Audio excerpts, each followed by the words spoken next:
Honey trap ಪ್ರಕರಣ ಭಾಳ ಗಂಭೀರವಾಗಿರುವಂಥ ಪ್ರಕರಣ. ಆಡಳಿತ ಪಕ್ಷದ ಪ್ರಭಾವಿ ಸಚಿವರೇ ಹನಿ ಟ್ರ್ಯಾಪಿಗೆ ಬಲಿಯಾಗಿದ್ದಾರೆ. ಪ್ರೊಡಕ್ಷನ್ ಯೂನಿಟ್ಟು ಕಾಂಗ್ರೆಸ್ ಪಾರ್ಟಿಯಲ್ಲೇ ಇದೆ. ಪ್ರೊಡ್ಯೂಸರು ಕಾಂಗ್ರೆಸ್ ಪಾರ್ಟಿಯ ಮಹಾನ್ ನಾಯಕರು. ಬಲಿಯಾಗಿರೋರು ಎಲ್ಲ ಪಕ್ಷದವರು ಅನ್ನೋದು ಭಾಳ ಗಂಭೀರವಾಗಿ ತೆಗೆದುಕೊಳ್ಬೇಕಾಗಿರುವ ಸಂಗತಿ.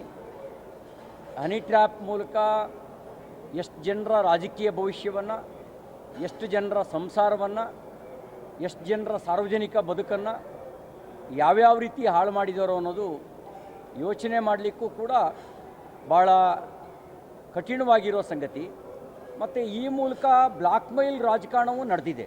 ತನಗೆ ಬೇಕಾದ ಫೈಲನ್ನು ಸೈನ್ ಹಾಕಿಸ್ಕೊಳ್ಳೋದು, ತನಗೆ ಬೇಕಾದ ಕೆಲಸ ಮಾಡಿಸ್ಕೊಳ್ಳೋದು ಮತ್ತು ತನ್ನ ವಿರುದ್ಧ ಮಾತಾಡಬಾರ್ದು ಅನ್ನೋಂಥ ಬಾಯಿ ಮುಚ್ಚಿಸುವ ಕೆಲಸ, ಇವೆಲ್ಲ ಭಾಳ ಗಂಭೀರವಾಗಿ ತೆಗೆದುಕೊಳ್ಬೇಕಾಗಿರೋ ಸಂಗತಿ.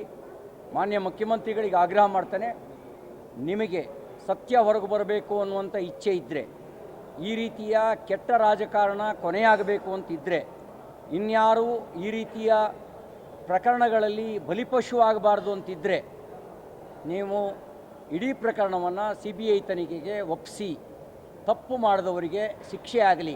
ಯಾರ್ಯಾರು ಈ ಜಾಲದಲ್ಲಿದ್ದಾರೆ, ಯಾರ್ಯಾರ ಮನೆ ಹಾಳಾಗಿದೆ, ಯಾರ್ಯಾರ ರಾಜಕೀಯ ಬದುಕು ಹಾಳಾಗಿದೆ, ಎಲ್ಲ ಹೊರಗೆ ಬರಲಿ.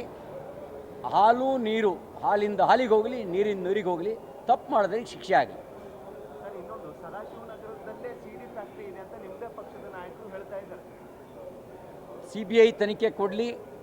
ಸದಾಶಿವನಗರದಲ್ಲಿದೆಯೋ ಇನ್ನೆಲ್ಲಿದೆಯೋ ಎಲ್ಲ ಹೊರಗೆ ಬರಲಿ. ತಪ್ಪು ಮಾಡಿದವ್ರಿಗೆ ಶಿಕ್ಷೆ ಆಗಬೇಕು. ಇದೊಂಥರ ನೀಚ ರಾಜಕಾರಣದ ಪರಮಾವಧಿ. ಈ ನೀಚ ರಾಜಕಾರಣ ಕೆಟ್ಟ ರಾಜಕಾರಣ.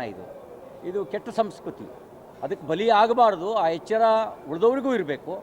ಆದರೆ ಋಷಿಮುನಿಗಳ ಕಾಲದಿಂದಲೂ ಕೂಡ ತಪಸ್ಸನ್ನು ಕೆಡಿಸೋದಕ್ಕೆ ರಂಬೆ, ಉರ್ವಶಿ, ಮೇನಕೆಯರನ್ನ ಇಂದ್ರ ಕಳಿಸ್ತಾ ಇದ್ದ ಅನ್ನೋದನ್ನು ನೋಡ್ತಾ ಇದ್ವಿ. ತಪಸ್ಸು ಕೆಡಿಸೋದಕ್ಕೆ, ಇಲ್ಲಿ ರಾಜಕೀಯವಾಗಿ ಬ್ಲ್ಯಾಕ್ ಮೇಲ್ ಮಾಡೋದಕ್ಕೆ, ತನಗೆ ಬೇಕಾದ ರೀತಿಯಲ್ಲಿ ಈಗ ರಾಜಕಾರಣದಲ್ಲಿ ಕುಣಿಸೋದಕ್ಕೆ ಇದನ್ನು ದುರ್ಬಳಕೆ ಮಾಡ್ಕೊಳ್ತಿರ್ತಕ್ಕಂಥದ್ದು. ಅದರಲ್ಲೂ ಆಡಳಿತ ಪಕ್ಷದ ಪ್ರಭಾವಿಗಳೇ ಆಡಳಿತ ಪಕ್ಷದವರಿಗೆ ಗಾಳ ಹಾಕಿ ಬಲಿ ಹಾಕಿರ್ತಕ್ಕಂಥದ್ದು, ಹಾಕುವಂಥ ಕೆಲಸ ನಡ್ತಕ್ಕಂಥದ್ದು. ತನಗೆ ಎಲ್ಲವೂ ಮುಗಿದ ಸಂದರ್ಭದಲ್ಲಿ ಈ ಹನಿ ಟ್ರ್ಯಾಪ್ ಮೂಲಕ ರಾಜಕೀಯ ಬೇಳೆ ಬೇಯಿಸ್ಕೊಳ್ಳೋದಿದೆಯಲ್ಲ, ಇದೊಂದು ನೀಚ ರಾಜಕಾರಣ. ಹಾಗಾಗಿ ಇದಕ್ಕೆ ಕೊನೆ ಆಗಲೇಬೇಕು. ಇದು ಸಮಗ್ರ ತನಿಖೆ ಆಗಲಿ. ಎಲ್ಲಿ ಫ್ಯಾಕ್ಟ್ರಿ ಇದೆ ಅನ್ನೋದು ತನಿಖೆ ನಂತರ ಗೊತ್ತಾಗುತ್ತೆ. CBI ಕೊಡಲಿ ಮುಖ್ಯಮಂತ್ರಿಗಳೇ. ನೀವು ಈ ವಿಷಯದಲ್ಲಿ ಗಂಭೀರವಾಗಿದ್ದರೆ ನೀವು ಇದನ್ನು CBI ಕೊಡಿ. ರಾಜಣ್ಣ ಏನು ಸಾಮಾನ್ಯ ಮನುಷ್ಯನ, ಸೀನಿಯರ್ ಮೋಸ್ಟು ಲೀಡರ್.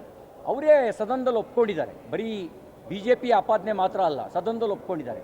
ಇನ್ನು ಶ್ರೀಮತಿ ರನ್ಯಾರಾವ್ ಪ್ರಕರಣ, ಅದರೊಳಗಡೆ ಪ್ರಭಾವಿ ಸಚಿವರುಗಳ ಹೆಸರು ಇಡೀ ವಿಧಾನಸಭೆ ರಾಜ್ಯದ ಉದ್ದಗಲಕ್ಕೂ ಚರ್ಚೆಯಲ್ಲಿದೆ. ಅಂದರೆ ಚಿನ್ನ ಕಳ್ಳ ಸಾಗಾಣಿಕೆ ಪ್ರಕರಣದಲ್ಲಿ ಆರೋಪಿಯಾಗಿರೋರ ಜೊತೆಗೆ ಪ್ರಭಾವಿ ಸಚಿವರ ಹೆಸರು ತಳುಕಾಕಿದೆ. ಅಂದರೆ ಈ ರೀತಿ ಪ್ರಕರಣಗಳು ಸಾಮಾನ್ಯವಾದ ಪ್ರಕರಣಗಳು ಅಂಥೇಳಿ ಪರಿಗಣಿಸಂಗಿಲ್ಲ. ಗಂಭೀರವಾಗಿ ತೆಗೆದುಕೊಳ್ಬೇಕು. ಇದರ ಸಮಗ್ರ ತನಿಖೆ ಆಗಬೇಕು. ಅದಕ್ಕೆ CBI ಕೊಡಬೇಕು ಅಂತ ಆಗ್ರಹಿಸ್ತೇನೆ.